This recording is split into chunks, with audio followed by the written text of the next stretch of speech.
Hey, Sean, you touched on this last night after the game, but I wanted to ask you again, based on watching the film and looking at the numbers, did it all reaffirm to you the importance of a ground game, particularly at this time of year? Yeah, I mean, it's us just, developing as a football team, Adam, and it's really just, mindset, mentality, and the ground game. You have to be able to run the ball. It's tough to be one-dimensional, whether you're one-dimensional running-wise or throwing-wise, and be able to win in this league. And just to follow up, how can you characterize whatever may be going on in terms of your discussions with Brandon, with the trade deadline looming, kind of the mode or mindset that you guys are in?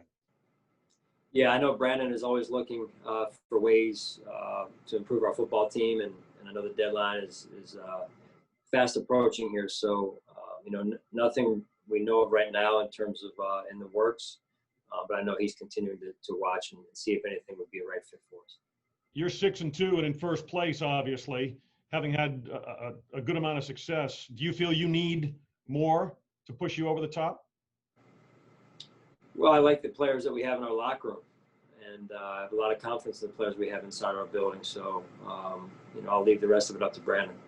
All right. Thank you, Sean. Sure. Hey, Sean, Matt Bove here. I know coaches often like to break the season down into smaller chunks, whether it be quarters, halves, whatever that may be. We're at the halfway point. You guys are 6-2.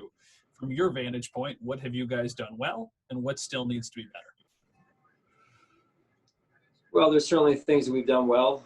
Winning 6 games doesn't come easy, so we're doing a lot of things well. And there's some things that certainly we can improve on. And I think just overall, I like how we've developed, in terms of offensively with the passing game early, now the run game, and I think that bodes well moving forward. And then defensively, I like how our defensive line is doing some things up front of late with the quarterback and the rush element, and our special teams, overall, I think they've continued to play fast and physical and fundamentally sound. So certainly a lot to work on, though, and I know as a staff today we tried to outline those key points so that we can go to work on those over the next couple of days here. Is there a point when you feel like a team should hit its stride? I know that we're at the halfway point. Does that ever happen? Or is there like a particular moment where you're like, by this time we should be playing as good as we can be playing? Or does that continuously evolve as the season moves along?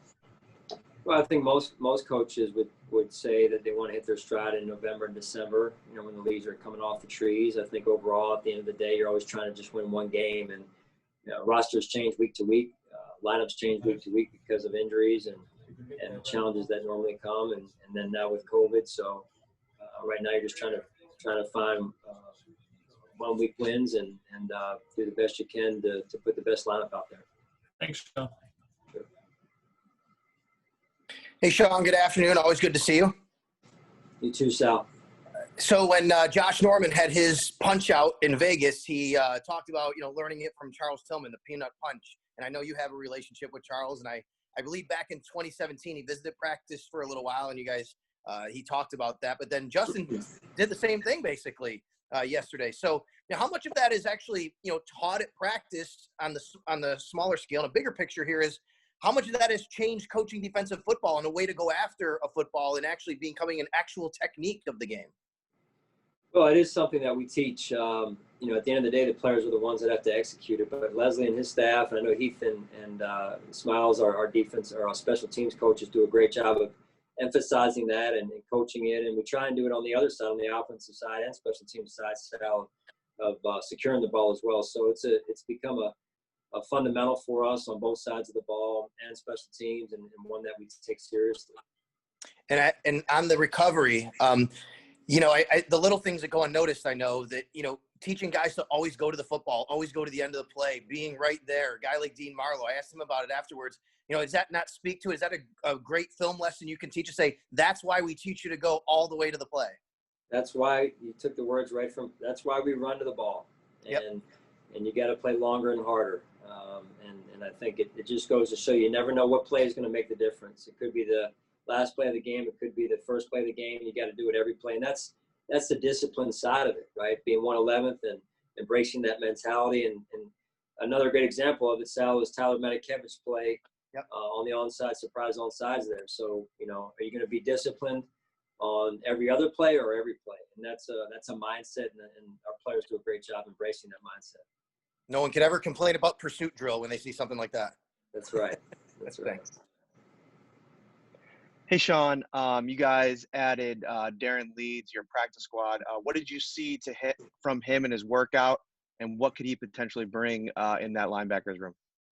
Well, as I said earlier, in response to Adam's question, Brandon's always looking at ways we can improve, and Darren's played some snaps in the league, obviously, and so has some skill that we want to take a longer look at and see if it fits us, and so really that's all I can tell you at this point. And yesterday, when Mitch got hurt, you went to Ryan Bates off the bench for that one drive. Then you moved Feliciano over to center, and then Ike Bucker. Can you walk us through the thinking there, and also how did you think Ike Bucker played? Because it seemed like he had a pretty good game. Yeah, I thought Ike improved from this week, from last week to this week, and we expect the same moving forward. And then Feliciano and Bates, I thought both did a good job as well. So it was good to see those guys be prepared and step in and do a great job. Okay, thanks, Sean. Sure. Hey, Sean, obviously every season has its ups and downs, and this one clearly has had some unique things happen already in the first half. How would you characterize how your team has come through some of these ebbs and flows and where you stand right now at 6-2? Well, I think there's a fabric to winning, and there's a DNA to winning, and I think our team has embraced some of those challenges and risen above those challenges in a lot of ways. With going on the road a couple times now, and going through different just experiences, whether it's coming from behind, whether it's playing through a weather delay in Miami, winning close games. And I would say just overall, those are good threads of a team that knows how to win. And so, look, there's a lot of meat on the bone yet. There's a lot we can do better, starting with me, and so that's where we have to continue to be humble and hungry for the next challenge, which this week is a huge challenge with the Seahawks coming in here. Have you figured out, or maybe you don't care, but have you figured out the identity for both your offense and your defense yet? I mean, do you think you've got an identity on both sides of the ball, and what would it be? Yeah, I think we're working on it, honestly, Sal. To be very forthcoming with you, I think we're working on it, and I think that's also exciting because I think there's better football yet to be coached and played, and so maybe it's because the short run up to the start, honestly. But we do have some new pieces, and so like every team, there's attrition through some injuries and challenges and whatnot. But I think we're still figuring out, our true identity and maybe how good we can be as a football team. And because I feel like there's still more out there for us. Okay, thanks, Sean. Sure. Hey, Coach, I know you probably haven't turned the tape on yet with the Seahawks, but what do you know about the Seahawks team? They're 6-1. What can you say just about a Pete Carroll coached Seahawks team and the quarterback in Russell Wilson?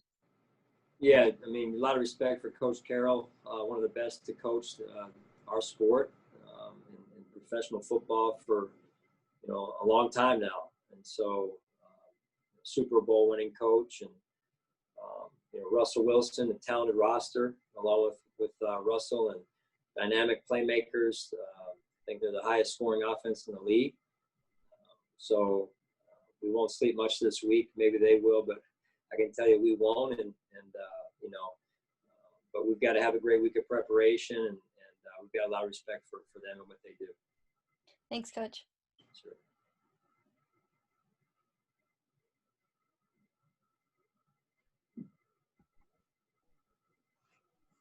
Hey, Sean, Tim Graham here. Hey, Tim.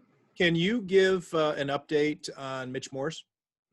Yeah, he's in the concussion protocol. What's your level of concern with him given his concussion history? Yeah, I'm not going to go any further on that, Tim. Like for all these guys in the concussion protocol, that's where we are. Okay. Understandable. Regarding Matt Perino's question about earlier, moving John Feliciano to center, and with him, this being his first game back, Yeah. can you give any kind of background on what snaps he was getting at center or anything like that? Because I'm sure he had limited time and getting ready just to play a game, and then all of a sudden he's moved to this position. What was that like for him? Yeah, he got 0.0 snaps at center during the week. No, I don't. I mean, he may have gotten a couple here and there, but his time, to your point, Tim, in all honesty, has been limited in terms of coming back. So we were just trying to get him acclimated at guard, and he may have gotten a snap here or there just in the normal kind of moving pieces around up front that you do during the week. But he's played it last year and done a nice job. So I thought it was good to see him get back in there, and I thought overall a good day for our offensive line. What would you say needs to happen here for this week of preparation with your interior offensive line and your moving parts? How will you, I guess, plot out the next coming days in practice? Yeah, like all positions, you get some news, whether it's during the game or after the game, and some today about who's available, who's not available, and who's limited, and what day they'll be able to practice. So it's always part of my job and Brandon's job on Mondays. A large part of it is seeing who's available so we can tell the coaches who they can use and when they'll have them. Thanks, Sean. Sure. Hey, Sean, thanks for taking a couple of minutes this afternoon. Hope you're doing well. I know you've talked a lot since you arrived about being a balanced offense and being able to run and pass the ball. And I think most of the time, at least myself, I think of balance as in one game, you want to be able to do both. Is it possible to be a balanced offense and do it maybe every week, have something else be maybe a little stronger in one area than the other? Yeah, I mean, I think that's just overall, without getting too deep into the weeds and strategy here, Josh. It's about developing a football team and doing what you feel like it takes to win a game, and with a lot of factors that and variables that factor into that equation, right? So it's who we have, it's who they have, it's weather, it's there's a lot that goes into it. So same thing on the defensive side and special teams. We're always trying to give ourselves the best chance to win in a complementary way as a football team. Just to follow up a little bit, what was asked, I think Sal asked about the identity. How close do you feel you are to getting that identity and being exactly what you want to be? Yeah, I think we're getting there. We're not there yet. I think we're getting there. So each week, one of the goals is for us to continue to grow as an overall football team in all three phases, and certainly when you have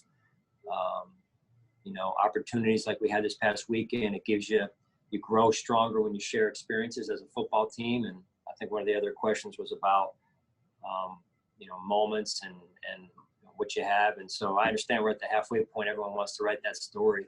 There's a lot of football yet to be coached and a lot of football yet to be played. So we're just looking forward to this next opportunity, honestly, against the Seahawks and a good football team, and just a big challenge for us here. Thanks, Sean. Appreciate it. Yep, sure.